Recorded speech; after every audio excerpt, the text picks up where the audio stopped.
Ladies and gentlemen, welcome to another edition of How Did This Get Booked? I, of course, am your host, Jake Manning, and I'm a veteran of the professional wrestling business for over a decade, and I've held every single job except selling popcorn. Now, I'm joined, as always, by my co-hosts, my Gorilla Monsoon to my Jesse the Body Ventura. Okay. That's not that wasn't the direction I thought we were going, but I love it. No, I think it's more fitting. No, it definitely is. And also, too, when I listened to the recent podcast about Gorilla Monsoon, his wife was named Maureen. So that's... no wonder he checked out, man. Good for him. That's what I was looking for. That's the look I was for. Zane Riley. Hey! Zane Riley, how are you doing? I don't know. We both raised our hand like we were getting introduced on stage. We're just excited. We're excited to podcast. We came out of the curtain. I haven't seen you in so long. I know. This is so like the weird thing is now, which is a great system that we have, where we record 2 episodes in one day, saves us a month. Yeah. But we don't always get to bump into each other outside of that month. When I'm at high spots, you're not there. Or... Let's see. Now you got into my evil plan. We're only recording one today, solely just because it's been too long since I've seen you. To make sure we're still alive. We gotta squeeze it in. We gotta do this. We gotta get this done. You're looking more and more like the mechanic. Oh, I'm very lean today, but I've gone through some stuff. You're starting to get that Anthony Henry, like real tight weird look going on. Your thighs are massively huge, but like your upper body is not equivalent. Yeah, I need to eat more. A little bit. Yeah. I also need to sleep more. That's what I've mainly lost over this week. So, but other than that, hey Jake, I'm doing great. Hey, you're doing great. And again, we're going to talk about your fitness journey. I saw your post on. Caleb Conley has been doing this countdown. Yes, it would still be going on when this comes out because this comes out next week. So then he would still be counting. He'd probably be in the teens at this point. Exactly, teen days. The other day you posted one. Hey Caleb, how far along are we? You being all fucking jacked as shit. Oh, I had to troll him. Yeah, because I keep looking. I'm like, oh yeah, I'm gonna show this. So yesterday, I believe, maybe the day before, I went to the gym and then took a picture, also asking Caleb what day it was. But I pushed my gut out as far as I could. I know. I saw a lot of pushage. Yeah. I'm it hurts. Oh, I was gonna say, I'm surprised you didn't pull something in your back, man. Because I've been losing so much weight and maybe even a little muscle mass that I just kind of flexed in the mirror and like my entire pecs felt like they tore. Cool. And it was rough. I'm like, I need Stop to flexing so hard. I'm flexing so hard, brother. Son. Just eat a little oatmeal, just a little bit. Like, are you aiming for a number that's like unattainable? No, I don't know what I get busy. Yeah. I'm not like food and sleep are secondary to me. I am like Elon Musk of podcasting, stand-up comedy, and professional wrestling. I am no time for a dietary. Dietary need. Laser focused on what I have to do in life. So I have to strike while the iron's hot, my friend. Eventually, you're gonna get those Ethiopian bellies where they just haven't eaten so much, they just swell up, and now you just look like a pot belly. I like that we're talking about this and my stomach is growling literally while we're talking about that. Let me tell you about this delicious lunch. I'm just kidding. I bet you've had 2 lunches already. Actually, I have not. I've been doing intermittent fasting. I've been seeing you and Caleb. You're going at it. I've been heavily dieting here lately. I've lost 20 pounds in the last month. So and the beauty of that, I feel fucking fantastic. Yeah, it's fantastic. But another thing that's crazy is you get this manic feeling and you get this laser focus and almost like you get like nootropics released in your brain and your brain becomes hyperactive. Like when you like that last hour, you're like, oh, I'm hungry. I got another hour before I can eat. There's a moment where all of a sudden it's like the needle drops on the record. Yeah. And just life speeds up, and all of a sudden a few hours later, like, whoa, I should have ate 3 hours ago. That's starting to happen. Now it's only happening about half an hour late, but like, because I'm still working on it. Yeah. But I'm definitely like, at first I was like, I'm fucking starving. I'm just gonna start chewing on my water bottle.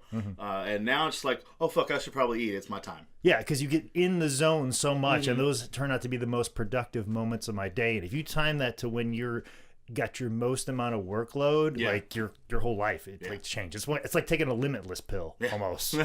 If for those of you that are Limitless fans, for either the show or the Bradley Cooper movie. Yeah, either or. I don't know. Deep grab. Obviously, there's fans of them because they had a movie and a TV show. So Bradley Cooper just needed that money. Yeah.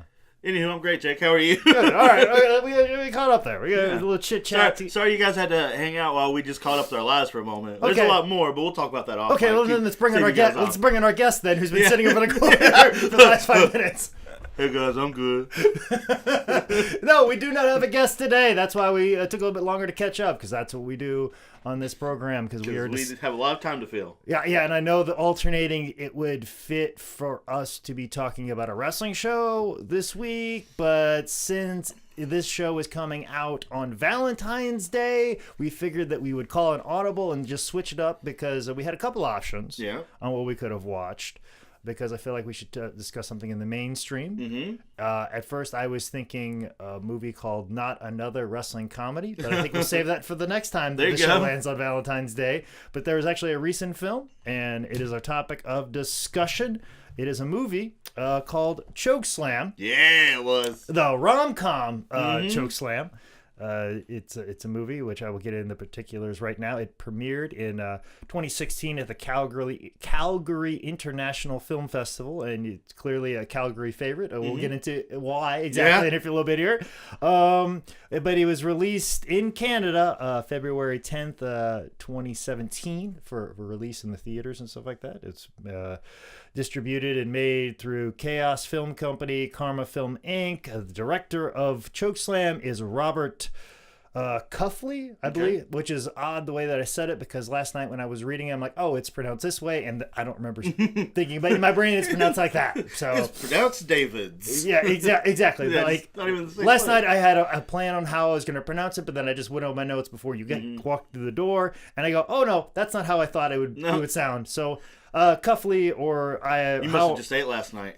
Yeah, I had a belly full of stomach. Belly full of stomach. Yeah, wow. I'm eating stomach now. That's the new evolution of intermittent fasting. Is you eat like other animals' cow stomach, because every piece of the animal is important. Exactly. Okay, especially the stomach line. Especially since vegans are giving me shit about me posting meat parades. Okay, like you and Kimberly are gonna have a battle for the decade soon. The side story, I feel so bad for her. She just started following me on Instagram. Oh, no. And I just started ramping up my meat parade stories on Instagram. And the only reason I'm doing that is so fans of this podcast or My Professional Wrestling or Instagram can see me at a show and be like, hey, here, try this marinade. And, you know, marinades are only like a couple bucks. Yeah, if I'm in your town and there's like a local marinade, like either in sauce form or preferably powder or in so like some sort of rubs and stuff like that, please bring them out to the show. I will accept all rubs, packaged marinades,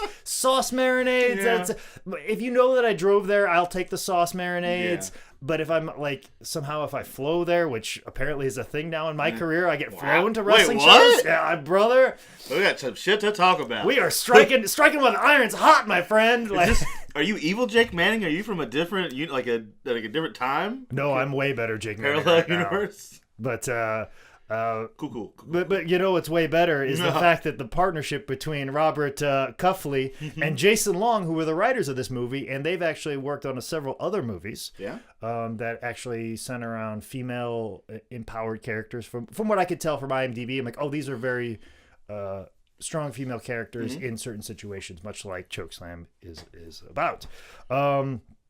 Let's see. The lead actor who plays Corey Swanson is Chris Marquette. Yep. He actually acted alongside Mira Sorvino and also Gregory Hines in his career, I believe, before this movie came out. He was also in the cinematic classic Freddy vs. Jason. Yeah. So. Duh.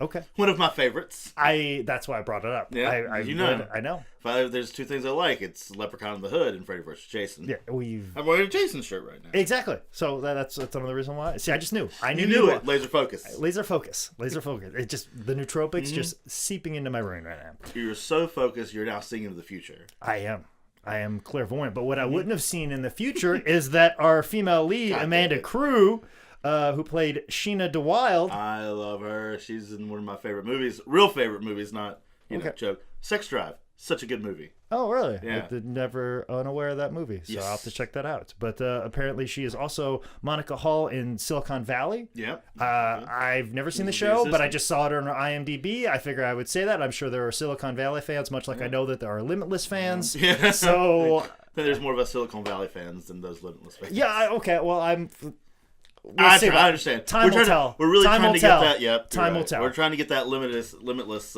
sponsorship on. Yeah, here. we're trying to. Yeah, exactly.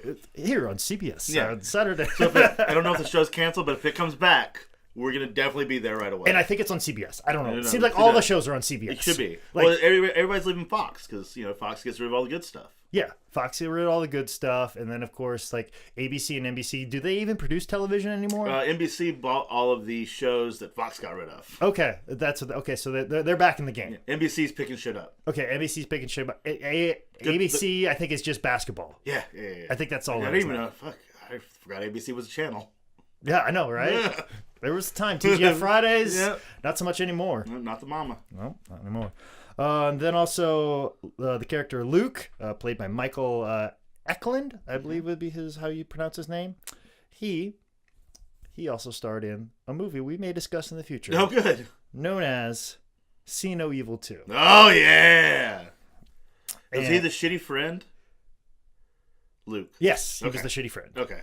He was my favorite part of this whole movie. He was? Yeah. Okay. He was the thing that kind of ramped a lot of things down. I like what he was doing. Mm-hmm. I like what he was doing. Yeah. I appreciate what he was doing, but I feel like there was some missed opportunities in his character. Yeah. I think there were a lot of times where he could have been something more. Mm-hmm. Okay. I think they gave him only 70% of what he could have been. Yeah.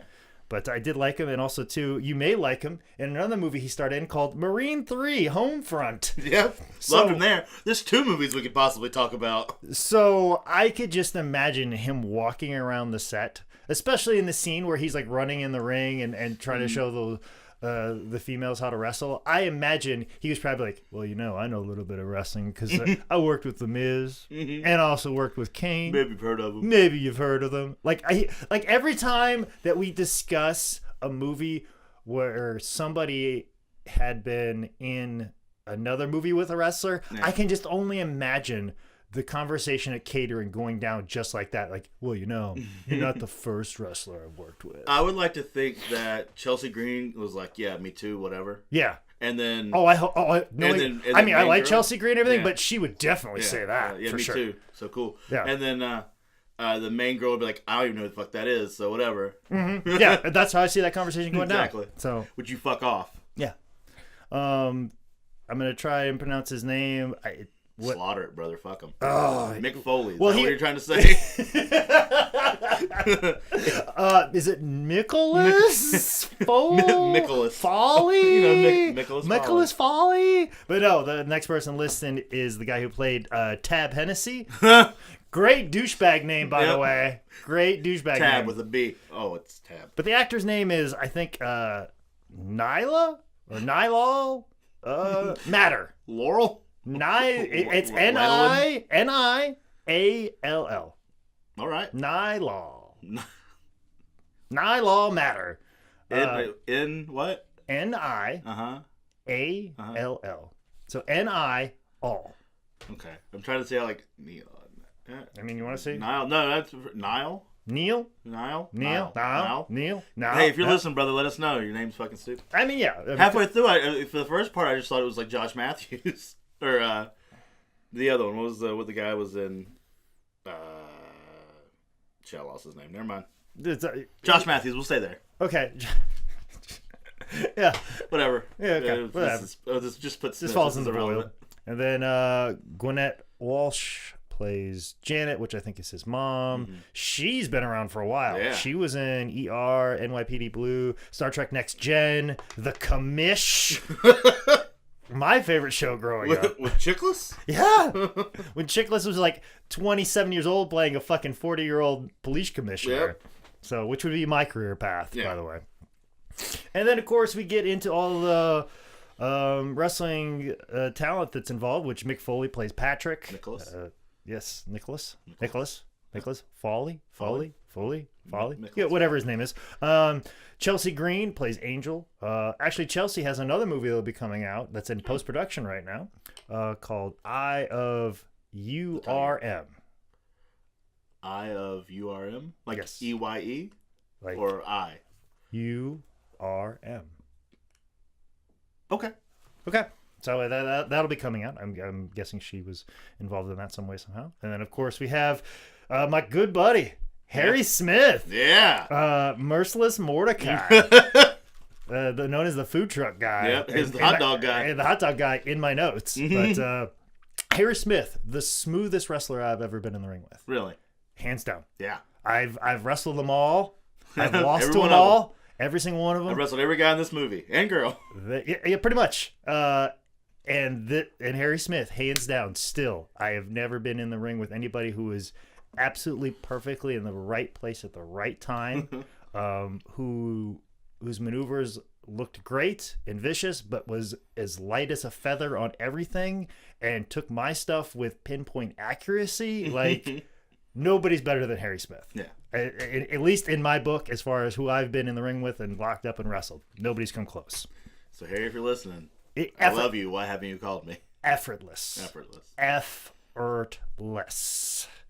So, yeah, that's pretty much about it. Also, too, Lance Storm's in this movie. You can't skip over Lance Storm. But the thing is, he's not listed on IMDb whatsoever, but he's in the main credits. Oh, that's good. So, At least he gets his due. He gets his due, and he should get his due because there's a couple scenes that take place at his wrestling academy. Yeah. Which I feel like the only reason he did this Most totally. was to get advertisement, because I would feel that he would criticize this movie to the nth degree. And I'm sure there's probably a blog online where he trashes this movie. Yeah. Even though they probably paid him, gave him advertising for his wrestling school. I promise you, he's trashed this thing somewhere, some way, somehow, in some sort of fashion. Yes. So I do not feel bad dissing this movie in certain spots, because he spends most of his Monday nights critiquing every single segment on Raw. Yeah. So I will critique every scene in this movie out of respect to you, Lance Storm. Thank you, Lance. Thank you, Lance. We're going to at you at this. So I'm going to be the pedophile version of Lance Storm.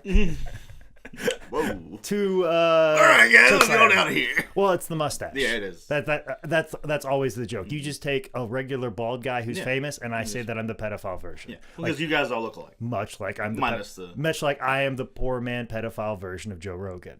Yeah. If you think about it, I see that. If you see in an alternate universe, universe, not as triggered. Yeah, exactly. But this whole movie starts off with a robbery in a lucha mask, which I'm curious, is this insensitive to Mexicans? No, because it's in Canada. Okay, all right, that's the correct answer. That's exactly what I was looking for. Is that El Santo too? Is that his mask? That was an El Santo mask. So, bring back full circle of someone else's movies we've talked about here. Exactly, with Carlos Valencia, who was our translator on that one. Mm-hmm. But it was basically Luke committing a robbery, and then Corey's like, nah, we're buddies now for the rest of this movie. Yeah, don't even worry about that. You were a shitbag to me in high school. Yep. You have now pulled a gun on me. Let's be friends. Yeah, why not? Just jump right to that. So. Tries to rob him. And he knows who he is and runs it all down. He can't figure out why, but it's because his nickname is tattooed on his knuckles, which was clever. Did you read how it was spelled? No, I did not. Okay, so his nickname was Rocket. Yes. Would be R-O-C. You would think for it's 6 letters, right? R-O-C-K-E-T. Yeah. You got 8 fingers, so you think the middle 3 would be it. It says Rock on one hand, and then E, and then there's a T, and the T is marked out. No, sorry, it's R-O-C-K-E-T-T, and that second T is crossed out, and then another E as Rocket. So he spells Rocket R-O-C-K-E-T. Or no, R-O-C-K-E-T-E is how he thinks Rocket is spelled.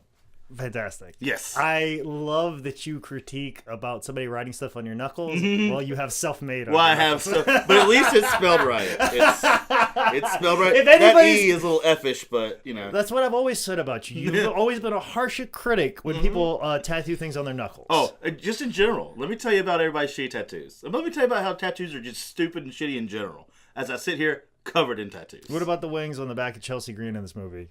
The ones that she removes? No, the tattoos? Yeah. Her tattoos are the best tattoos. Yes, I would say very truck stoppish. Oh, yeah. It fits to everything that she's got going on. It fits Angel. Yeah, it fits Angel's character for sure. She embodied that role, I would say. She was real good at it. Yeah, she was real good at it.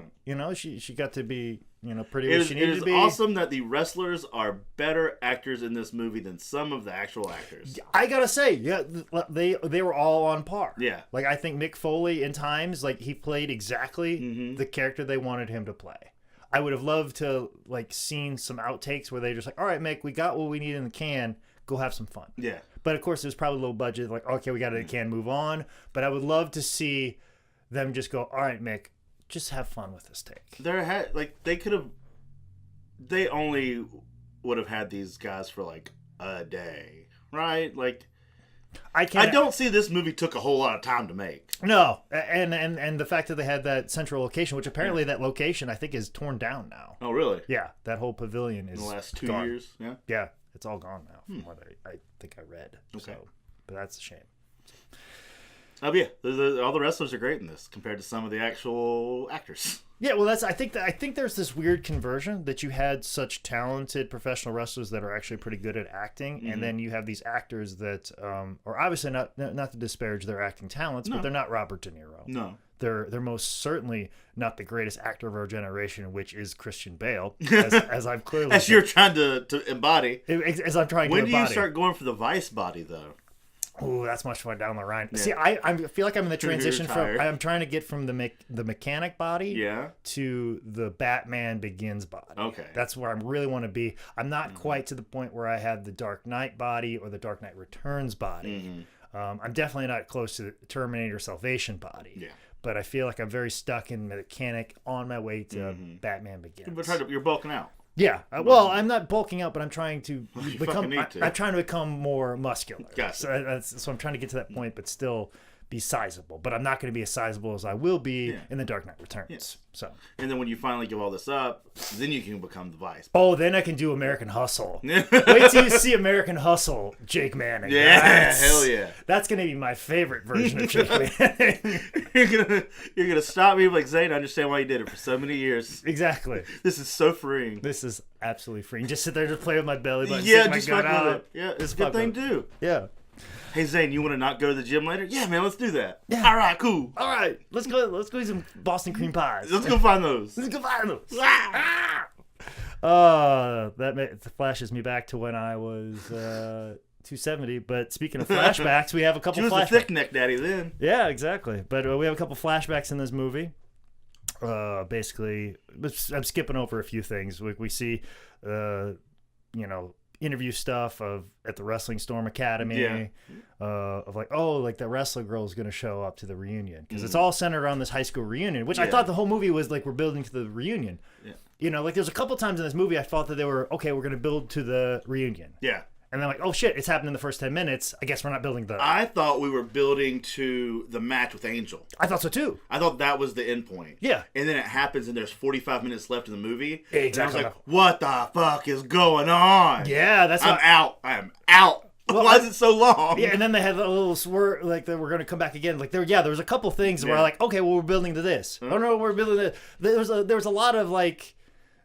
There's 3 different climaxes in this movie. Yeah. And one happens in the first 10 minutes. Yeah, and also, too, we should say, spoiler alert on all this. All right? Like, whatever. We are going to cover this whole thing in detail. Whatever. But so if you haven't seen the movie, go see the movie. But if you don't want to see the movie and just want to listen to us talk about it, we'll talk about it in great detail. Yeah, we'll nail it down. We've pretty much told you everything already. Yeah, exactly. But yeah, it was weird. Like, when you think of the typical climax of everything, it wasn't the climax of everything. No. So the end of the movie was not the climax to me. Yeah, exactly. There were much more dramatic moments in the first, 10 minutes, and then in the 40 minutes, and then so we could have wrapped this up in like an hour and 10, and I would have been fine. Of course. So, but whatever, we got an hour and 45.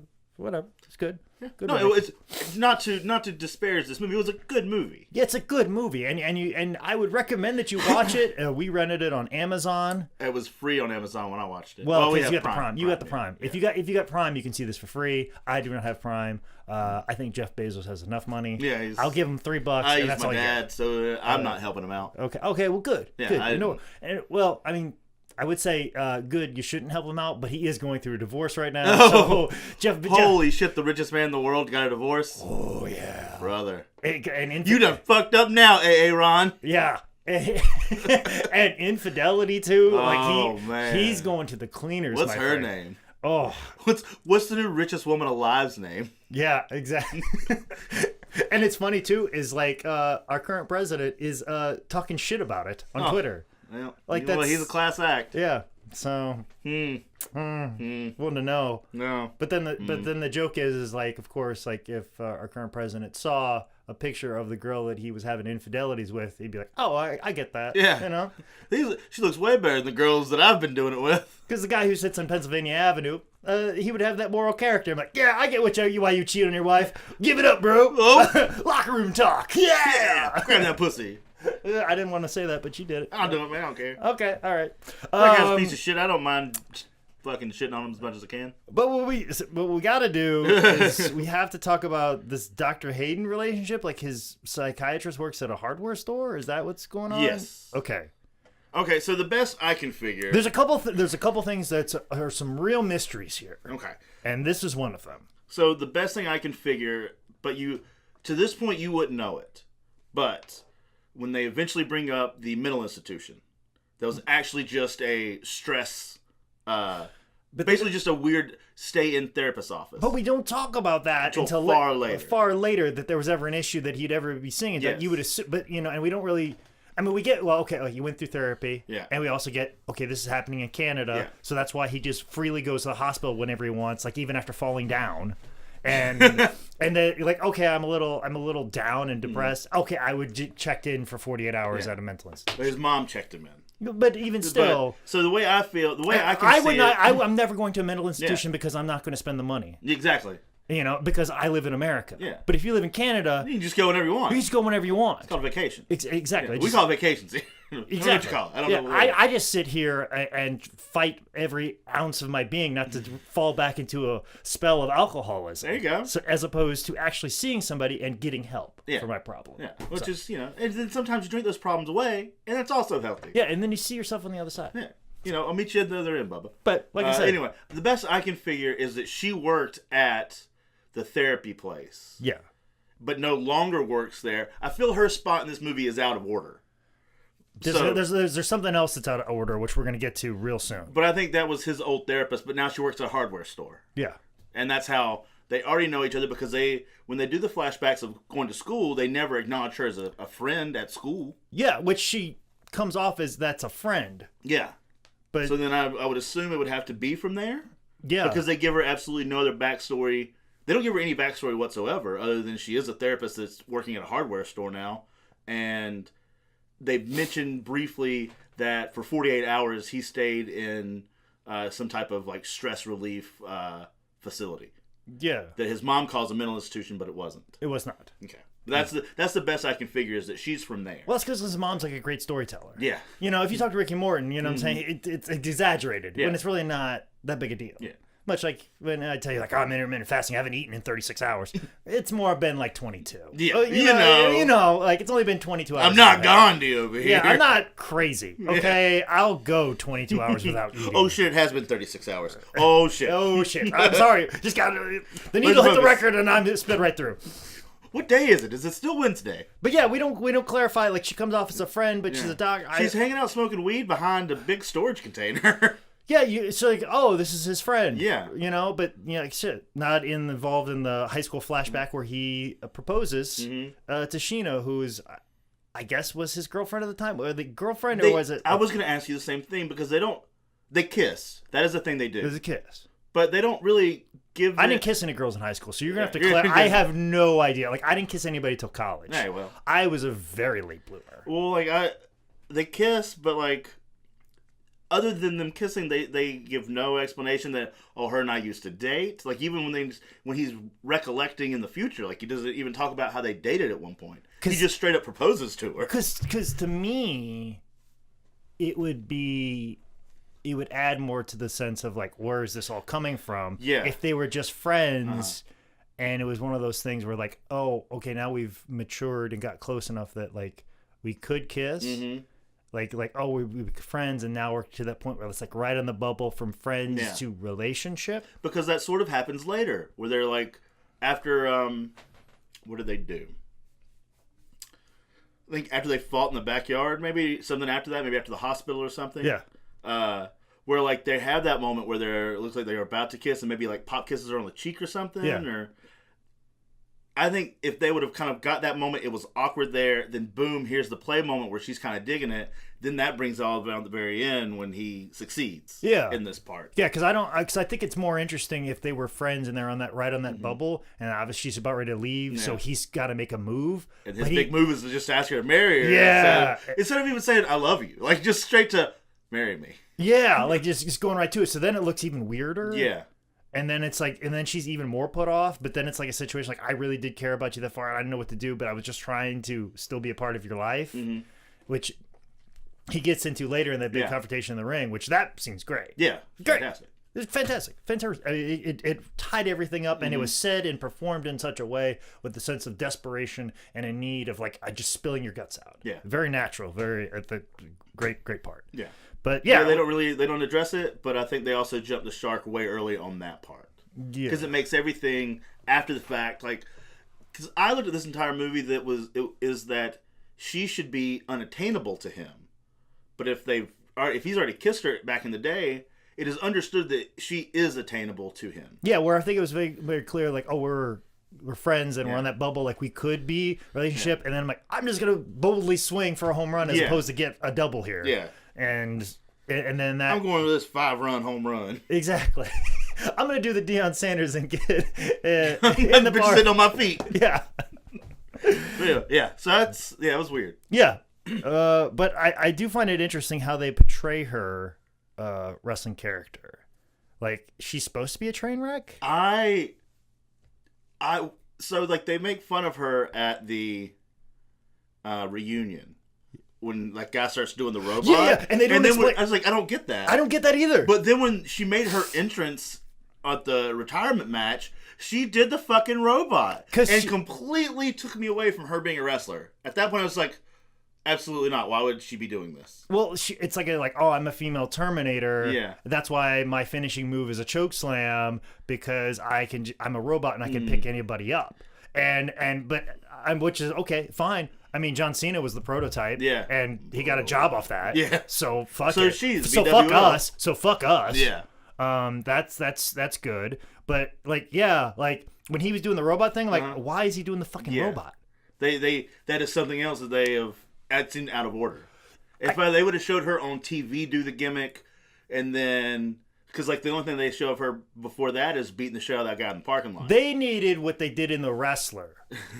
The montage of the build? Yeah, the montage of who this person is as a character, where I felt like they needed actual, a young...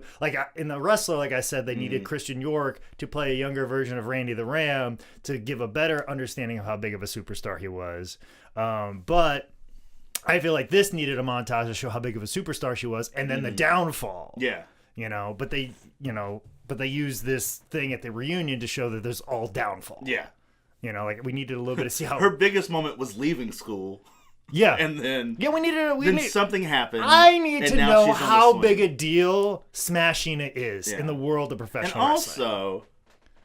And also, okay, so she was wrestling in grade 11. They talk about that later. In grade 11 she was already a wrestler. Yeah. And were they giving her a send-off to wrestling school? Which was real creepy. No, I think they gave her a send-off to what is essentially their WWE. Oh. Because they talk about the BWL. Okay, it's BWL. The BWL, I believe, is their WWE equivalent here. Yeah, and what the fuck does the B stand for? Bitches? Wrestling? Don't listen. Don't make me do editing on this fucking show. I do enough editing on the other show. How many B's are there? Beautiful wrestling ladies. I don't know. There you go. The BWL is the beautiful wrestling ladies. Yeah, but also they don't necessarily say it's just an all girls company.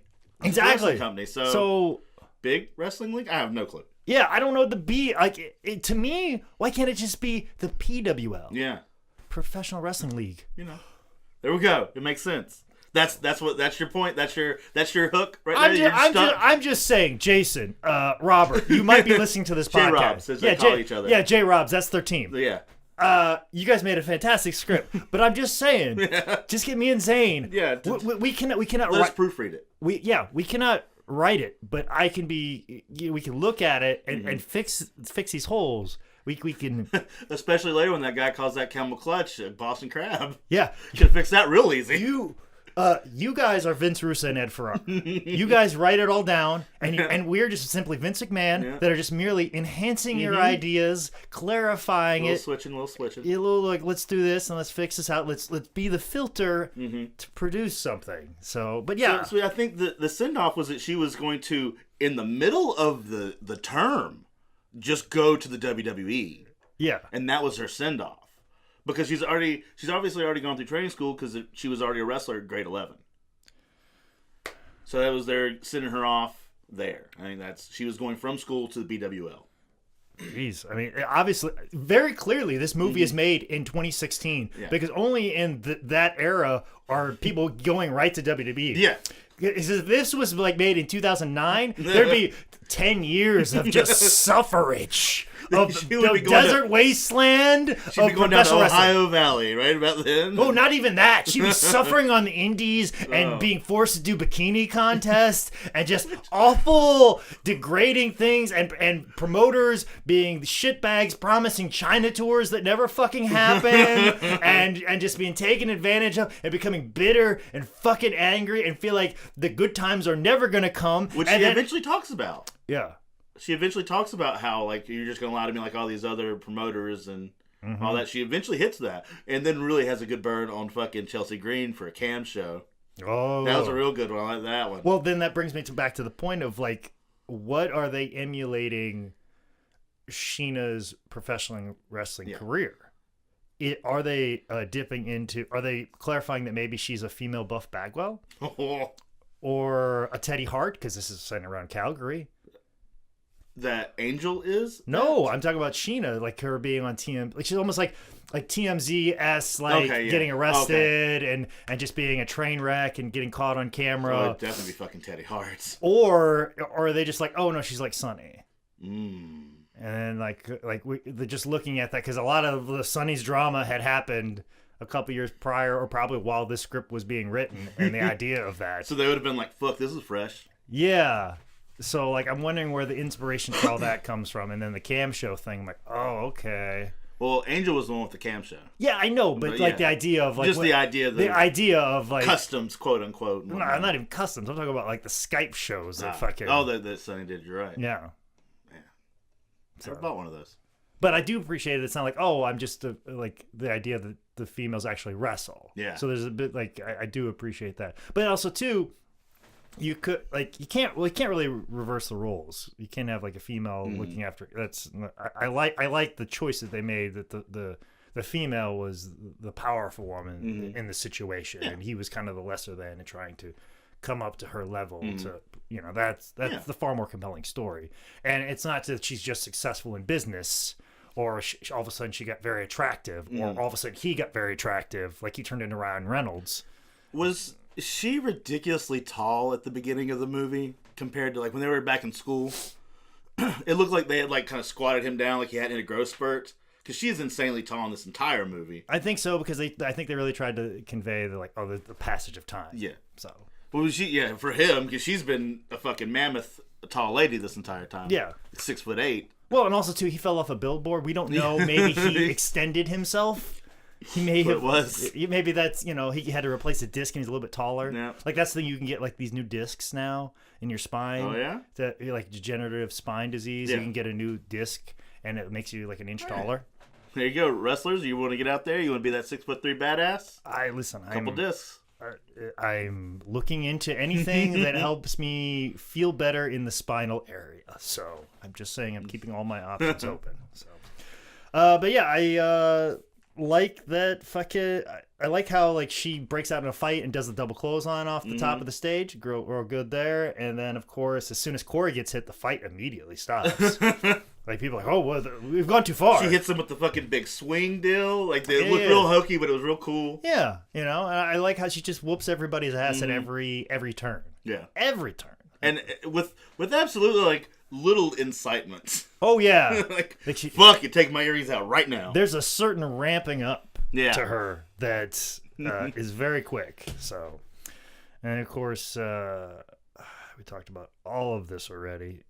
But yeah, like he gets to the hospital. That's where the mom comes into play for the first time. Yeah, we get the mom. But yeah, we talk about socialized medicine already. The art gallery scene. Okay. We need to talk about some math. Real creepy. We need to talk about some math here. Okay. So this guy who's supposed to be funding it, or he's a big player. Yeah. The art gallery show is set up by Sheena's sister. Yeah. She's an art whatever dealer, whatever, and she's trying to get Sheena. She runs an art therapy company. I think that's a side deal, but I think she's an art dealer, and I think that the benefiting the art therapy thing is probably a way that she funnels illegal funds. Okay. I'm just saying. She's fucking... At first, she seems pretty all right, but then she becomes a fucking psycho later down the road. That's why I feel comfortable in saying she's doing illegal stuff with I'm money. cool with that. So, just to let you know. That red is blood. That's not paint. No, exactly. But the idea of, like, go chat up that guy, and I... Just the way that guy just kept saying old-timey wrestlers. Just saying names? As if, like, he'd seen them. Luthies! Yeah, as if he'd seen any of these guys before. Yeah. He was making it... So, let's clarify. Like, he was making it sound like he'd seen Frank Gotch. Well, he wouldn't have been able to see Frank Gotch. He could have seen San Martino. Yeah, he would have been able to see San Martino. Yeah. But, like... And he would have been able to see Killer Kowalski. But, like, there's a 30-year difference between Gorgeous George and Bruno Sammartino. He admits he's a little gay for Gorgeous George, and they make it weird about it. I don't know what he was trying to admit. Yeah. I don't know what he was saying. I rewound it a couple of times. I was like, I don't know what he's saying. But yeah, but he just would just say Frank Gotch. I don't know if there's really any footage. Because Frank Gotch retired in 1913. Like, how would we even know? Yeah, he would have to be 103 to have been able to even see some Frank Gotch. Exactly. Like, so how would we even know? Yeah. Other than him reading some books. Like, obviously he could see San Martino. Yeah. San Martino, that's a thing. What about Thez? He said, I assume he means Lou Thez. Yeah, well, I mean, George wrestled Lou Thez. Yeah, so he also says Lou Thez. Lou Thez, yeah. Lou Thez. But he just would say these names, and it's just... That's all that part was, and I'm just like, this is just fucking weird. Yeah, it was. And it wasn't necessary because the whole goal was like for her to go and get some money out of him, but it never paid off. Like he comes and like steals her away. Yeah. But that guy never comes back into play. The fact that she didn't get the money never comes back into play, other than she gets the money another way later. I don't think it makes much of a difference. But but I think that entire scene was just like, we need to fill something the fuck up. We just need to say a bunch of old timey wrestlers' names just to show that we're legit. Yeah. You know, like I think that's all it was. Like, let's just say a bunch of old timey names. Like, we did our research. You did fucking Google for 5 seconds. Hey, Nicholas, shout out some wrestler names, some old timey wrestler names. Yeah, you could have said Bruno Sammartino because it's a fun name. You could have said Killer Kowalski because it's a fun name, and you could have like mentioned the Great Mephisto. Yeah. Like that. You know, like those were all guys in that area because like Great Mephisto and I'm trying to think of some of the Sheik. You know what I'm saying? You could throw those names out, and it would sound like Bobo was amazing in his day. And those are all guys around a certain era that he might have saw, and it would have made sense that he could have seen it. I mean, other than the fact that it'd be in different territories and stuff. But whatever. He could. Now we're just getting into schematics. Now we're getting schematics, but you didn't have to go all the way to Frank Gotch and Gorgeous George. You're going through like 3 different. You covered 3 generational wrestlers. And you had to have only seen one. Yeah. So, whatever. You just wanted Fuck you, old guy. You just wanted to sound fancy. Yeah. It's like me talking about MMA, like, ooh, Hoist Gracie. Tito Ortiz. Y'all remember Chuck Liddell? You remember Chuck Abbott? Yeah. Remember, Big Daddy Goodrich. You remember him? So, yeah, that's all it was. And then, of course, they went to a wrestling show where Lance Storm was wrestling in jeans. Yeah, jeans and t-shirt. I guarantee. Which is 2 years, like 3 years early. Yeah, exactly. And it's just like, and Lance is either wrestling an actor or one of his students. Like, I can just tell that person's like either very new or just was told what to do that day. Yeah. He definitely isn't the old guy that is supposed to be him. Yes. But I think that was kind of an inside joke. It was a different guy. Wait, I'm sorry. I think that's a little bit of a joke. Then when he takes his mask off, he's a completely different Oh, person. he's an old person? Yeah. Horatio was, I forget what they call him. Yeah, I think that's a little bit of a joke, and I appreciate that. Yeah. I think that's a little fun there. But yeah, like I just feel like Lance was probably there as a production person.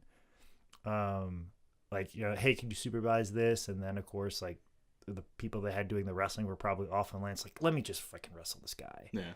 And went in there and did. I don't think, the way it looks, I don't think Lance was supposed to be in this thing. I think he was just supposed to supervise some of the action and probably watch over Chelsea and make sure that everything went right with her scenes and make sure this actress wasn't going to hurt one of his students, which I appreciate. But then I think there was a situation like, hey, we need some guys to wrestle, and then one guy backed out, and Lance probably just jumped right in. Mm-hmm. I'm assuming that's it's like the time when I wrestled Road Warrior Hawk's daughter for a custom match. Hell yeah. I was just supposed to instruct her to wrestle this other model, and they weren't getting it. So then I just was like, I ended up wrestling them. So that's out there. Hey, and for a while, I thought that'd be the thing that disqualified me from running for political office. No, apparently not. Nope, apparently not.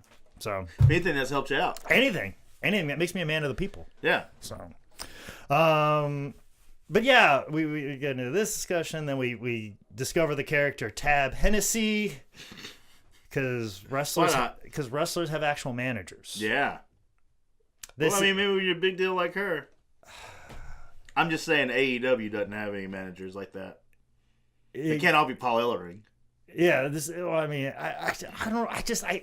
just one of those things. Well, they needed a foil. They needed an actual. I know they needed a foil. And I think they kind of tiptoed the fact that he's more of like kind of an entertainment agent. Yeah. But they talked about him like meeting up with a wrestler in Cleveland. Well, that wasn't that.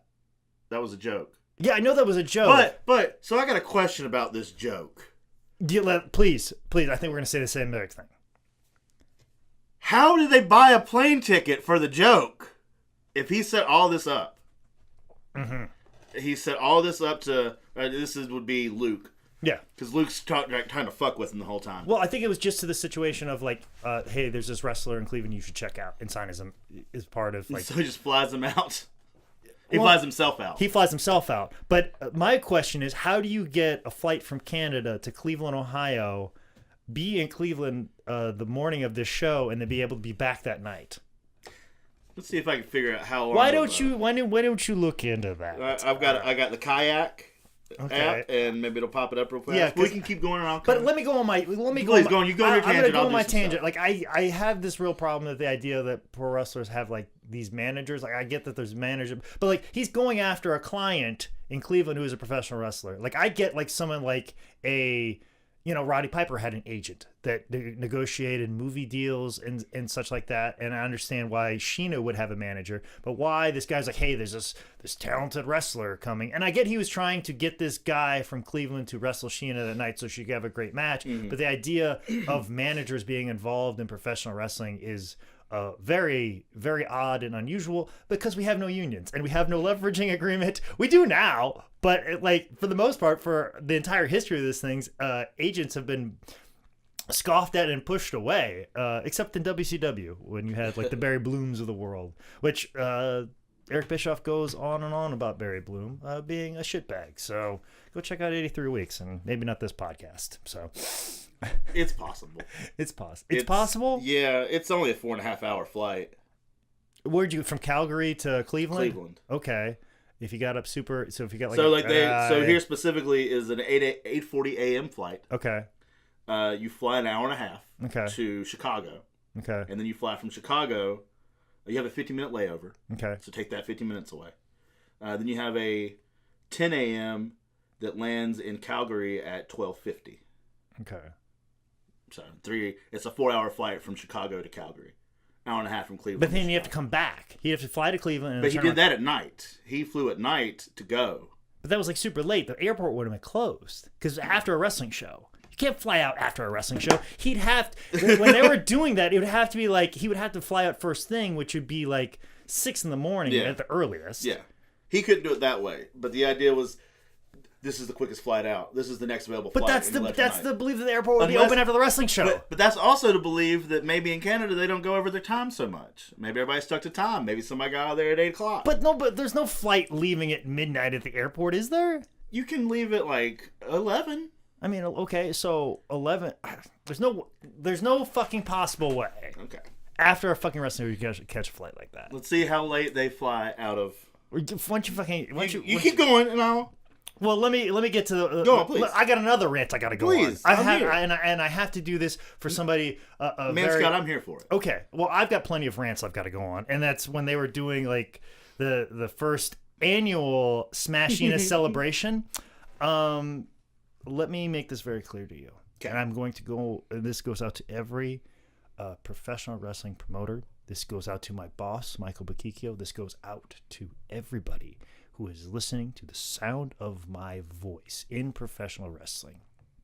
This is my biggest pet peeve because I was taught better. Mm-hmm. Okay, and I hate to come off as an arrogant prick and a college educated individual because I learned this piece of knowledge in college and it was stuck with me. And it was the one thing that my college professor, a wonderful lady in the name of Sharon Evans, who oversaw the broadcasting department at Western Illinois University.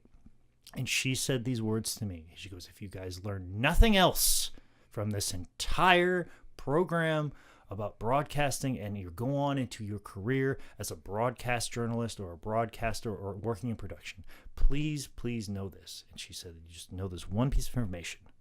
There is no such thing as the first annual. You can't have an annual event till it happens again the next year. It's the first ever. Mm-hmm. And I see this all the time on wrestling posters. The first annual. Not possible because it's not an annual event. It's not. And you'd be like, well, Jake, you did the first annual freight train. It's called a fucking joke. That was a joke. That was the point. That was a hard fucking joke. That was a satirical thing. When I put that down, I put that down merely to show the stupidity that happens every single time that I see first annual. And I will make that joke. Inaugural. Yes, exactly. It has to be inaugural or first ever. There's no such thing as first annual. Till my dying day, I will make that joke in $5 wrestling until people realize what the fuck is going on. And I will stand on that. Much like I will stand on the fact that feud is spelled F-E-U-D, not F-U-E-D, as I see on DVD releases and VHS tapes from now to an eternity. Those are my two. Oh, and another pet peeve that I have. Tell me about it. Is when you put verses, you don't put a period.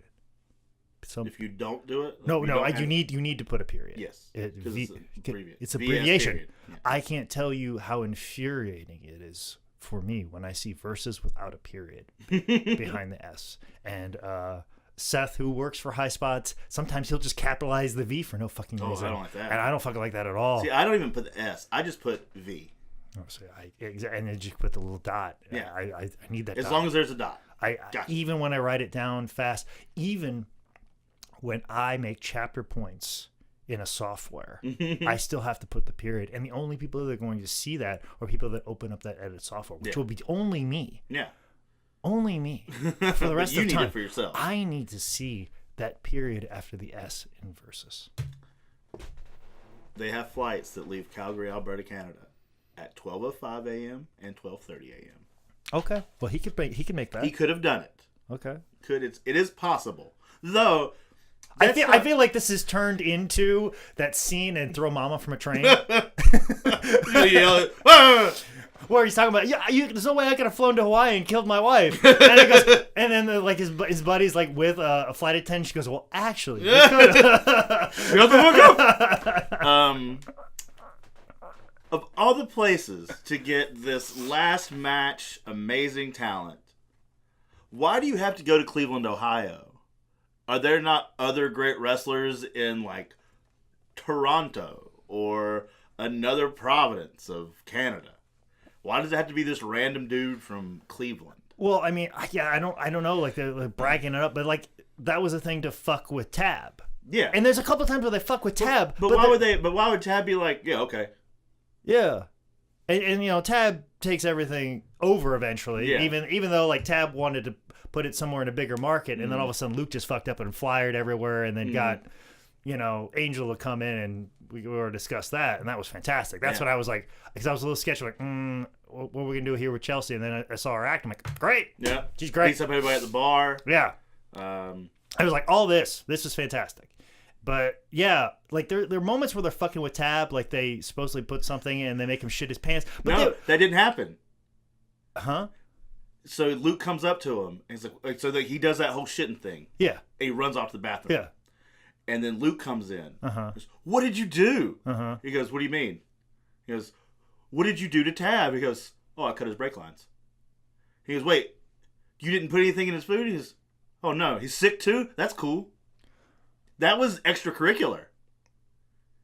They didn't do anything about that. He just randomly got sick with no payoff. Yeah, that's the thing that was weird. Like, at least there was a payoff to the Cleveland thing, but him, like, shit, like, I don't know. And then if you cut his brake lines, what's his payoff to that?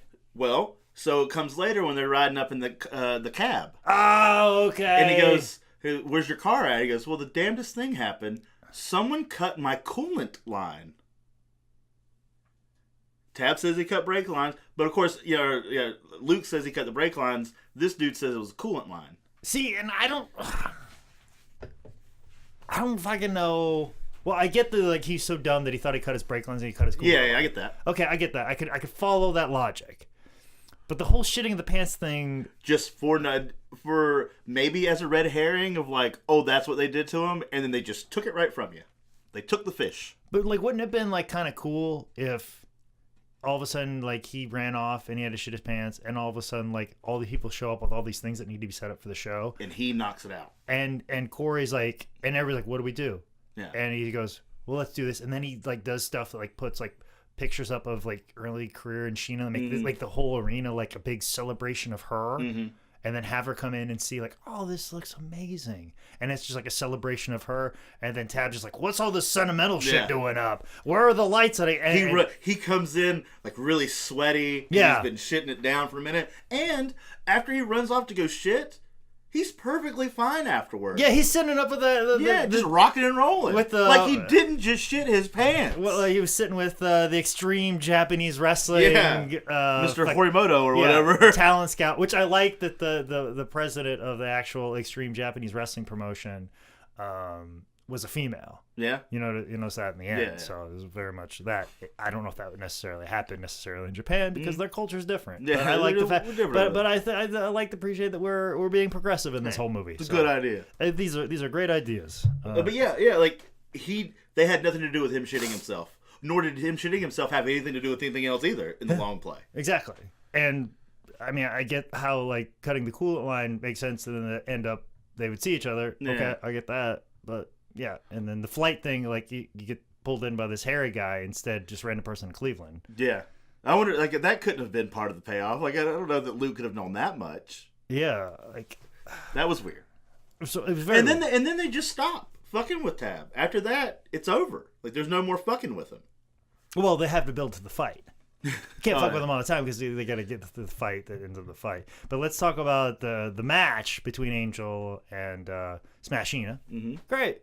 And that's what we're building to. But I, like you, go, holy shit, we got another 45 fucking minutes in this movie. Are they just going to, like, go through the rest of their lives in the rest? Is there, like, this is 45-minute montage? Yeah, because I thought we were building to this specific thing. And so they, at the memorial, the first annual Sheena Day or whatever, they're talking shit to each other. Mm-hmm. And now that it comes time for the fight... They show them in the ring going over their stuff, and they're like just happy to be there. But then in the final fight, it's like, oh, wrestling's real now. Yeah, that's a fucking problem that I fucking have. Well, which I liked that. Well, they talk about how he's stiff. Yeah, I appreciate that. I didn't even think about that being the payoff at the end. No, I knew that. Like, okay, I get what we're kind of going through here, and it's a surprise, and we were sending them out. And I'm like, oh, we put them in the ring with somebody who's a crowbar. Mm-hmm. Okay, I appreciate that. But then we're kind of hyping it up, like, oh, she's in real trouble. Yeah. Which don't get me wrong, I've wrestled some. I've wrestled some crowbars in my fucking day, and I felt like I've been in trouble. Have you met the Nasty Boys? I have. But as originally she was gonna wrestle fucking Horatio. Yeah. And then Tab was a real big doucher on it and like switched it behind her back. Yeah. fucking tab. Yeah. Which, Shit, I mean, George has done that before to me. Just be mean to you? Just because you broke his heart? No. Well, I mean, maybe. But like, you know, like there would be a couple times where like he'd be like, all right, you're wrestling, the Bobby Houston, you're wrestling Jake Manning, Chris Guerrero, you're wrestling Charlie Dreamer. And then he sees us like going over spots, and then right before the show, he goes, "Oh, I don't like it when you guys go over spots. This is what's gonna happen. Bullet Jake Manning, you were wrestling Charlie Dreamer. Chris Guerrero, you're in Bobby Houston. We're all right. You guys are going out now." Like, just because we called spots in the back, so he would just like mess us up, just so we could be prepared. So he's done that before. So that's a little bit more heartful. Yeah, it's only preparing us to be prepared for every situation. For in case you have to wrestle Merciless Mordecai, which if it's Harry Smith, even with a shitty wig, I'm 1,000% in. Oh, please, man. Now you gotta talk to him about this movie next time you see him. Please, if fucking anybody in this world, book me with Harry Smith again. Please, God, book me with him. Any dub? What's up? Yeah, fucking Revolver. Anyone? MLW. Please, God, just. Harry, if you're listening, still one of my favorites. Bring me in. So I'm not going to carry a picture around with you in my wallet like Stu Hart did of the one guy that actually like stretched him. I just go, this is the guy. I forget what his name was, but he would carry a picture around with him in his wallet. And this guy, he get a hold of me and they really stretched the ligaments out. It was good. It was a pain. It was quite the athlete. Well, you're too hard. It's gross. Yeah, it's funny. Like my Jesse Ventura is very subdued. My Bruno Sammartino sounds nothing like an Italian person. Good. And my Stu Hart sounds creepy. Yeah, real creepy. That's why I don't do impersonations. You make that Stu Hart sound like he has a mustache.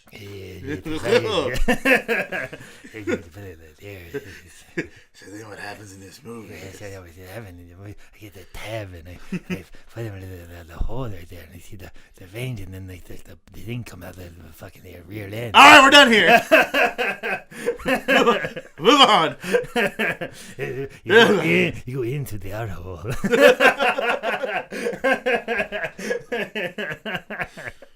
Oh, so much going on. Luke gets in. The actor that plays Luke, when he gets in the ring and he starts hitting the ropes.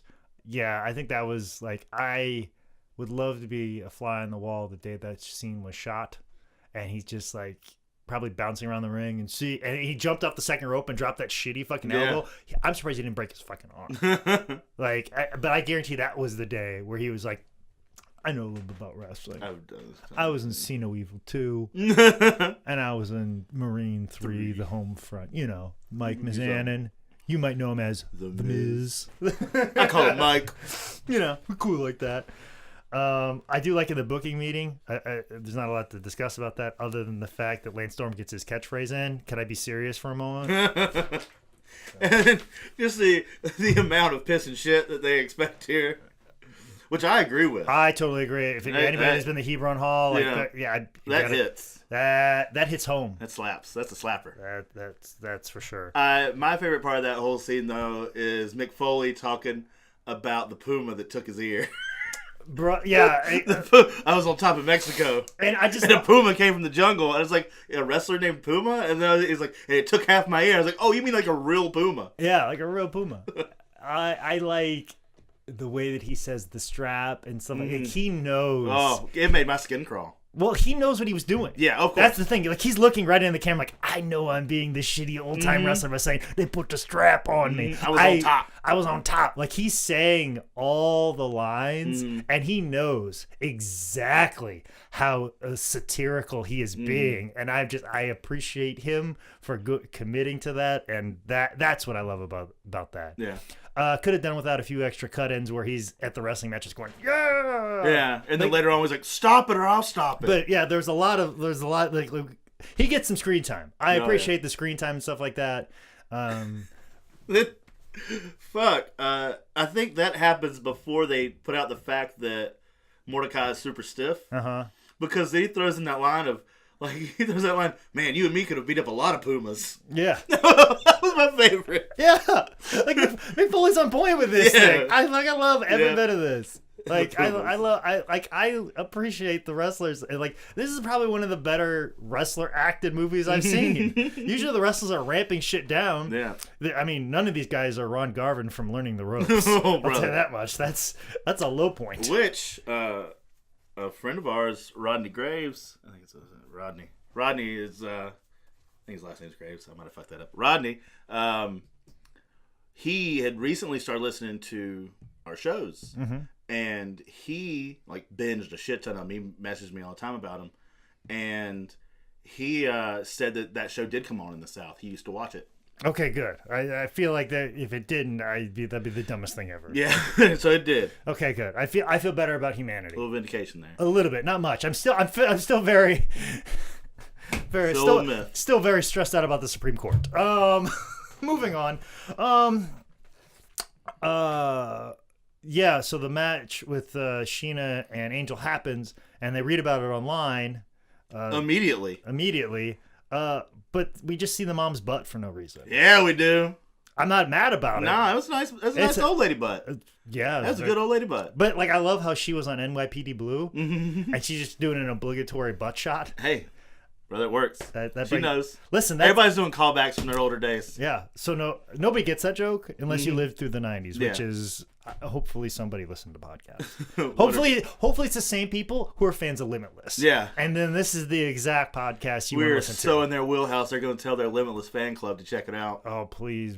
If there is a Reddit for Limitless, right here, all things movies, just TV, drop our this link in there. We are acknowledging you. It's like when mainstream media acknowledges pro wrestling. Oh, I like that guy because he likes pro wrestling too. So, yeah. So yeah, they go for another match, a typical pro wrestling fashion. Like it's not really the retirement match. We gotta get some more money out of it. Then of course we talked about Tab going off to Cleveland, but that's when Corey and Sheena share a guest bed together, and then the creepy sister shows up in the middle of the fucking night. Just watching him sleep. Oh, that was dark. Yeah. I thought about pouring bacon grease on your face and just forming that little face of yours. Yeah. So that was dark. Yeah. That was real dark. She played because she was scared she was gonna fuck up her chances to go to Japan. Why is everybody so like infatuated with going with Japan? Like, I mean, I get as a pro wrestler, it's a big deal. No, like, her sister wanted the sister wanted to go to Japan. Yeah. Like, oh, I got a place to stay now. Don't fuck this up for me. Yeah, but like, okay, Sheena was just like, oh, that's cool. You visited Japan, but you know what? You just got on kayak. Anybody can get on kayak. Fuck yeah. Listen.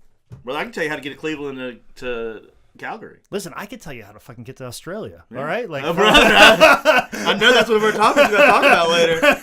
I can tell you all kinds of flights how to get there. Way back, I know the best times of the year. Like it's not that fucking hard. You can do a little cruise off the side of it. You know, it's a romantic weekend. If that's what you're into. And that's too, like from Japan to fucking Australia is nothing. I'm right there. It's almost like flying from Calgary to Cleveland. You can do it in a day. You can be back in time for the show. I can route you to Australia, then route you to Japan if you want. Like it's not that hard. Looking at everything, you could have left at 12:30 at night, gone to Calgary or gone to Cleveland, took care of your shit, got on a flight. You'd have been back at 7:30. You try to tell me you've never been on a wrestling show where the main talent didn't get there till 7:30, 8 o'clock, and the show started at 7? Oh, who knows? I might have some delays at the end of the month, so that may end up being a thing. That might be the Man Scout's new thing. It might be a new thing, especially since people are flying me now. Damn. Gosh, I'm getting up there. Mm-hmm.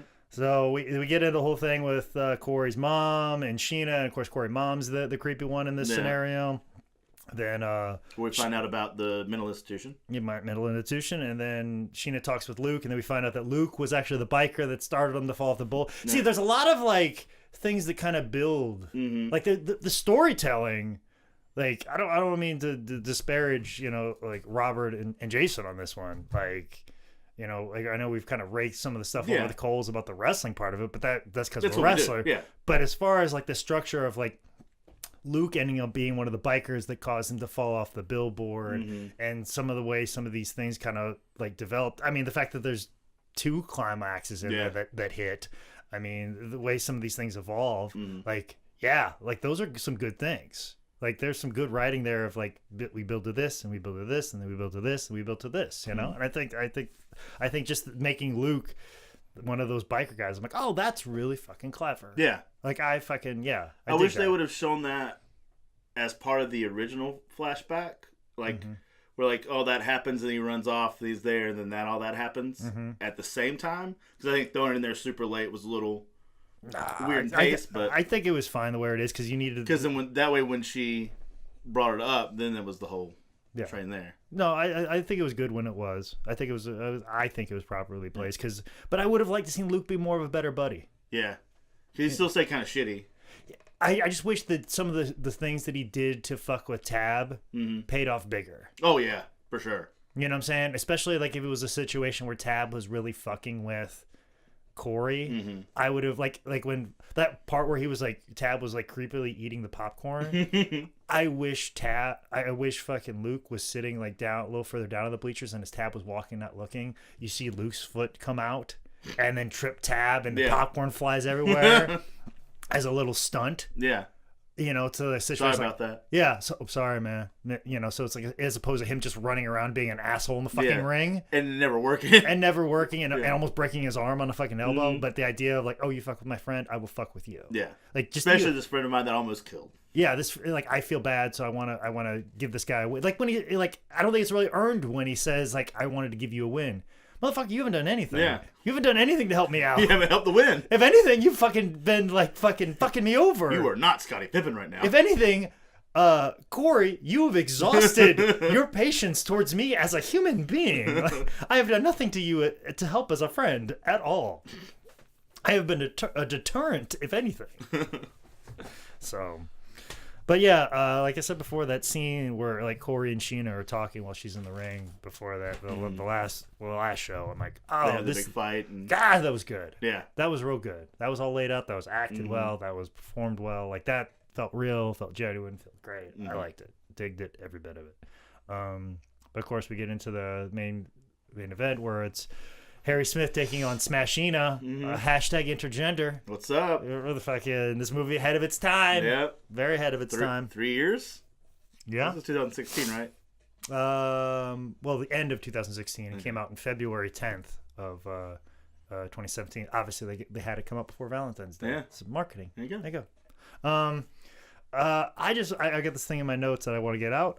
I wish I could wrestle in front of fake wrestling crowds. Yeah, because they're just super into it. They're super into it. They're super loud the whole time. Because like sometimes they're quiet, they're up, they're down. I wish like wrestling crowds were that energetic all the time. Yeah. So I always just love how fake wrestling crowds are. Just start adding in, take the sound of that, and then just put it over the matches you send out to. I need to do that. And just kind of ADR the chants in.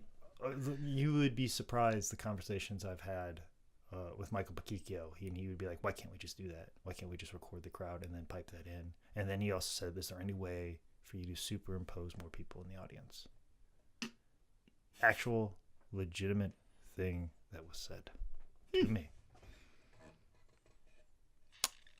I know AWA has done that, but... everybody looks upon that as that being a bad idea. Yeah, I know we've been a pro that. But yet, and especially over the years and over decades, but then decades later, somebody's like, no, I think that's a good idea, and we should do that. And I'm like, no, we should not do that. Maybe we don't. What if we didn't? How about we don't do that? How about we don't? But, so the end, Corey gets in a fight with Tab, does a run in, and then finally, like Corey's standing there, professes his love again, and then he gets chokeslam for his effort, which is my sexual fantasy. So which obviously was his too, because he smiled. Me and Corey have the same sexual proclivities, so I appreciate that and appreciate his coming to the end there. And then, of course, him walking out and then meeting up with Sheena. Mick Foley there again, pulling him out. I think I got a concussion. That'll happen. Yeah. So good height on that chokeslam. Yeah. And the part like Mick Foley's in here just enough. Yeah. Just enough. Yeah. Like there's just enough Mick Foley sauce that just. Like a sauce. It's right there. It's like a good white wine marinade when I do my meat parades. Yep. And if anybody's got some good Marinades. I'm just saying. I know we talked about it earlier, but really hitting hard on these meat parade marinades. What I'm looking for is for people to show up for marinades for my meat parades. And when I get my dates a little later on, please keep that in mind. Yeah. But yeah, and then we come to find out that when they meet up at the billboard again, which comes full circle again, that the Japanese people wanted him to just come and tag along as a sidekick. And he doesn't understand what the fuck they're talking about. He's like, yeah, pile driver. Yeah, pile driver. Woo. Just throwing out names. Yeah. He's rising to go, high five. Bruno Sammartino. Frank Gotch. Gotcha. Gotcha, Frank. You done got Gotch. You got gotched. But yeah, and then the movie just comes to an end. Yeah. So anything scenes we've please. Right after all the flyering happened and they got in the fight in the street, then they go to the backyard and legit have a wrestling match. Yeah. And he goes through the fence and then they plays out and he stands like at one point like she's straddling him to pin. Uh-huh.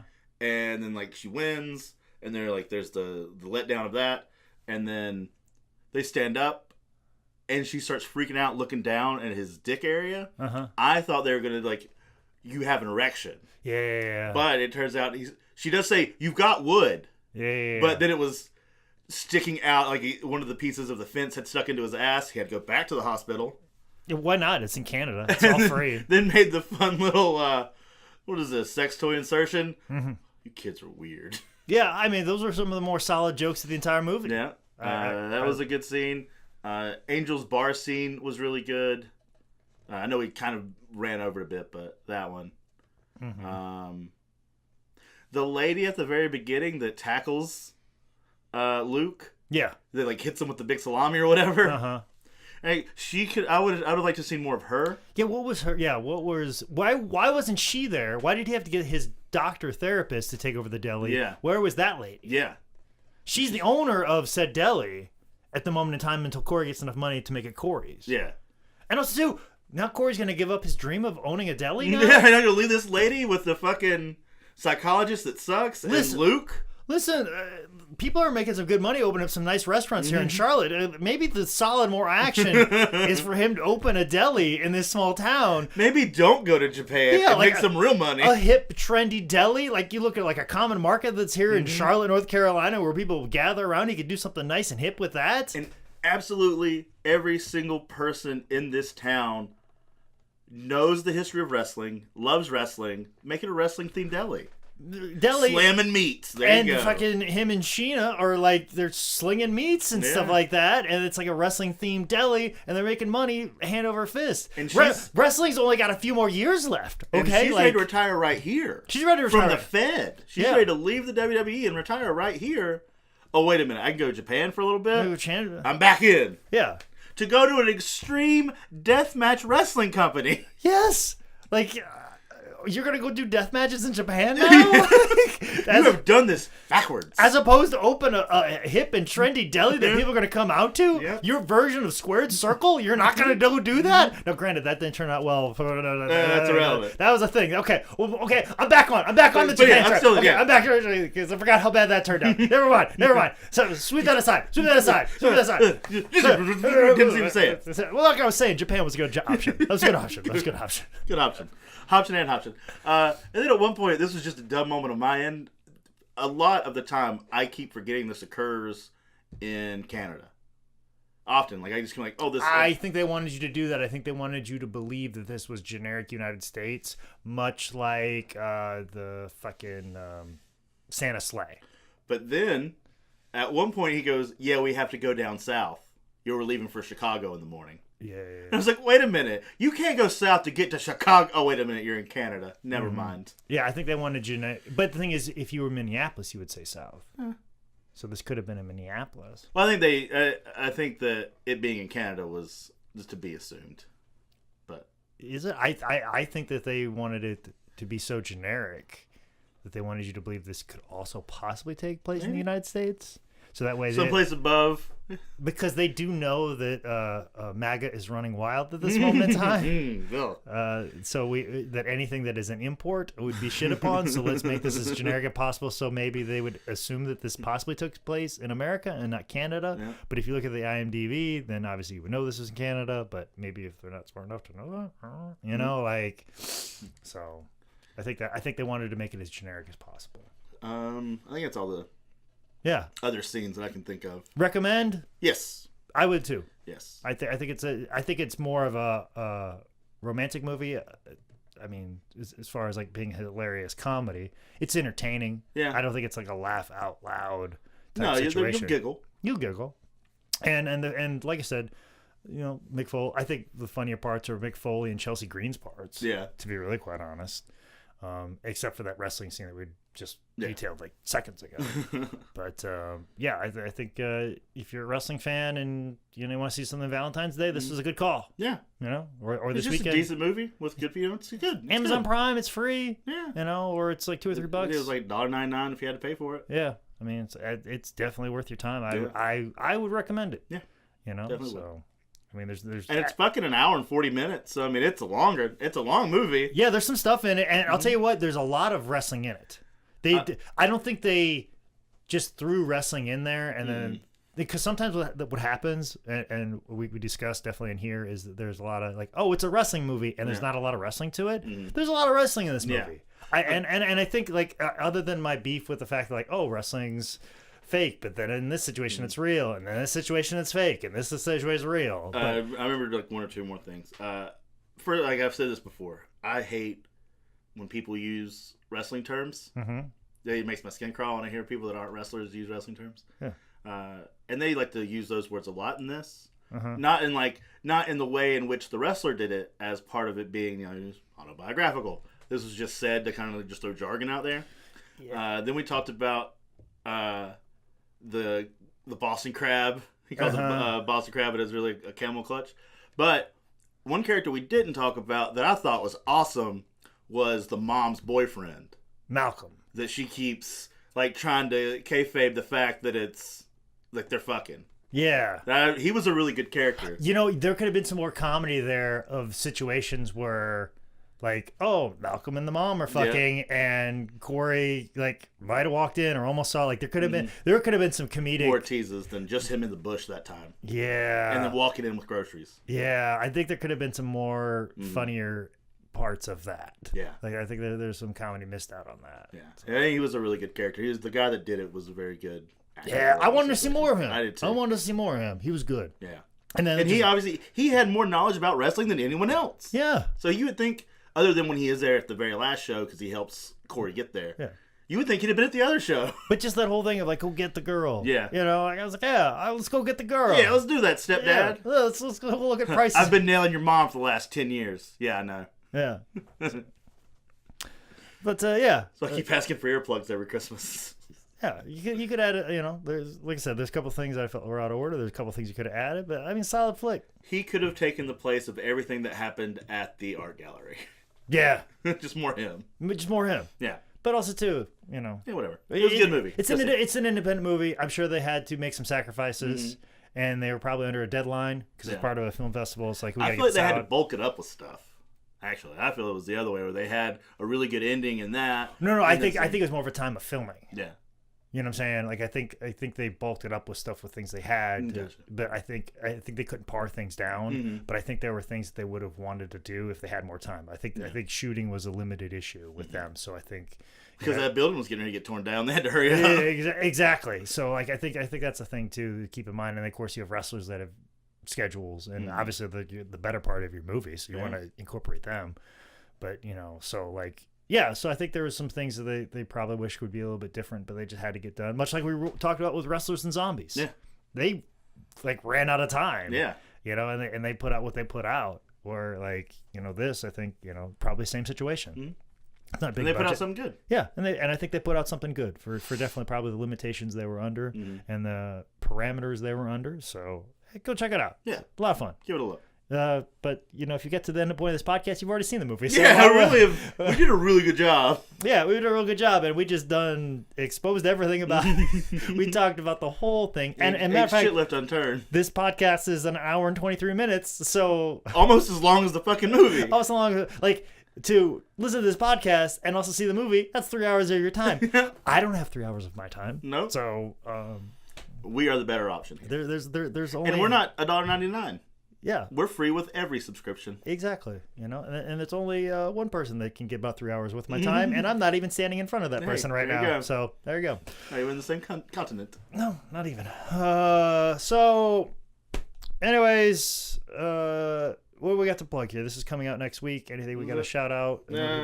Check out my other podcast if you want to. Yeah, we got to get somebody that was shouting out, said they like all three of them. Yeah. So good. We're doing pretty good with ourselves. Yeah, we're doing Man Scout in the podcast world with that one guy. We're doing right. Maybe if I was a little bit more of an entrepreneur, I would have an entire network where we'd all be on, and I'd be a mogul instead of what I am today. So, but I will be at Northeast Wrestling February 23rd. That will be in Bethany, Connecticut. That was actually supposed to be where I was going to get my title match, but that now has changed. Oh no! Has been changed for good reason. Oh. That will be happening on Sunday, March 3rd in Waterbury, Connecticut. So the place where I got my first win for Northeast Wrestling, I will get my title opportunity against Big Bacon Brad Hollister. And hopefully your second win. And hopefully. NEW champ. Well, who knows what might happen on February 23rd. Dun, dun, dun. Dun. No spoilers on what happens on February 23rd, but tons of spoilers about what happens in this movie. Yeah, so none of that. We've done break that over the coals. Also, too, if you're listening to this in a timely fashion and you live in the Charlotte area, I will have my joke exploitation show at Vizart Video. Also, too, I think I will be wrestling for Wrestling Revolver March 9th. So anybody in the Iowa area, I think there's a couple of people that actually live out in the Midwest, especially in the Iowa area, that listen to this podcast. Make sure you show up for Wrestling Revolver March 9th. I don't know if I've been announced yet. I definitely am going to be there. I will definitely be on the show, so make sure you show up for that. If all goes as planned, I think there's going to be probably a pretty good reason to show up if what happens. Cool. So make sure you show up March 9th. Also to March 8th, I'll be wrestling for 3XW Wrestling, also for Des Moines. So if you're digging the old Man Scout, and hey, I'm even going to probably send an email out this weekend. Maybe I'll even put a comedy show the Thursday before in Des Moines. So I might be in Des Moines 3 days in a row. Just living it up. Actually, I might even do it on a Sunday. We'll see. We'll see what happens. Maybe both. Yeah, maybe both. I'm gonna see. I'm gonna reach out to a couple of comics in the area, and maybe I'll book something ahead of time or before or something, like make it a whole full weekend of Man Scout in Des Moines. So it'll be like a big deal. So make sure you check that out, and of course, check out my social media at Man Scout Manning and at me on the Facebook and the Instagrams and all that stuff. But what do you got? Jeremy McBride was the guy that talked about how he liked all 3 of our podcasts. Hell yeah. I forgot to look up the reviews. Somebody just sent one in, and I'm you son of a bitch. As far as me next week, that was for 10 Bell Pod. That was the other guy that I just sent. I haven't sent his T-shirt out, so I will have to do that when I go back to the office. Yeah. So you know what I'll probably have to do? I will probably have to go and look it online. Something like that. So actually, let's go ahead and just list them off anyway. Yeah, why not? Because I don't think it's changed on Stitcher. It's still Destiny Edwards. Woo! Still at the top of the poll there. I think Josh Strickland is still on top of the poll of iTunes. I think somebody new may be coming along. I'll have to double check that. If it's up and available, I'll probably tag you in the Twitter post. I'll tell you thank you. Give you a little retweet. At least give you some love social media wise, since I dropped the ball on this one. But let's just go ahead and give love to Josh Strickland and Destiny Edwards for iTunes and Stitcher. And who has a really fun Instagram account, Destiny. Yeah. Real inspirational shit, man. She's doing a whole bunch of working out. She's showing her meal prep. Fucking killing it over there. Awesome. Maybe, so you're saying I gotta go get Destiny some marinades? Yeah, you gotta give her some marinades. So with the marinades they give you that you don't want, pass them off Destiny's way. Yeah, I'll give you some garlic and wine. You didn't say anything about Freight Train's $5 show. Oh, maybe. That's right. On the 17th. I will be there, and I'll also be at PWX Battlefield X on the 16th in Concord. The 15th is up in the air. My little brother is in a band, and they just put out their first little EP. It's really fucking good. They're called No Rope out of Charlotte, and I might go see them play instead of wrestle. Okay. Well, I will also be wrestling for I think the future is Lucha or something in Winston-Salem. So you're wrestling Cheeseburger? That's why I'm wrestling Cheeseburger. Nice. Main event. Oh shit. Main event anywhere in the world, of my course. friend. And yes, the Freight Train Super Bowl of Wrestling, February 17th. If you live in the Charlotte area, make sure you check that out. We'll be competing against the NBA All-Star Game, the Daytona 500, and Elimination Chamber that night. So good. We'll need all the support we can get for Freight Train Super Bowl of Wrestling, February 17th. I think those are all the particulars. I just blocked out because I forgot about the reviews. No problem. So normally, like I said, if you write a review for iTunes and Stitcher and you get up with me in my DMs, and trust me, I'm very active in my DMs, especially this day and age. I will definitely reply to you because I'm already in there. I will send you out. Just send me your T-shirt size and your mailing address, and I will get it right out to you. And I definitely owe somebody for a 10 Bell Pod T-shirt, which I will go take care of right now. So let's get the fuck out of here. Let's get the fuck out of here, guys. If we fucked anything up, or if you're Lance Storm and you want to tell me that I'm killing the wrestling business, go ahead and just tweet me at manscoutmanning or email me at manscoutmanning@yahoo.com. Make sure you log on to howdidthisgetbooked.com, where I have all my merch available, especially the Power of Professional Wrestling T-shirt, which is a charity shirt. All the proceeds of that T-shirt will end up going out to the Time Out Youth Center, which is here in Charlotte, which is an LBGTQ safe space for young teens and individuals that are looking for a safe space, and is worthy cause. And I just gave my first donation of all the money that I collected in January, which was a small, meager amount, but hopefully they appreciate what I gave them, and hopefully I can give them more in February, and that's via your help. But also need your help, guys, via iTunes, YouTube, SoundCloud, Google Play, Stitcher, Castbox, wherever this podcast is available. Make sure you hit the subscribe button. Make sure you leave a review. I'll get a T-shirt out to you. I'm on top of that right now, but I'm behind on 10 Bell Pod T-shirts, so I will take care of that immediately. But anyways, make sure you check out sixsquirrelstudios.com if you want a podcast. Don makes it sound real fucking nice. This has been another edition of How Did This Get Booked? Whoa.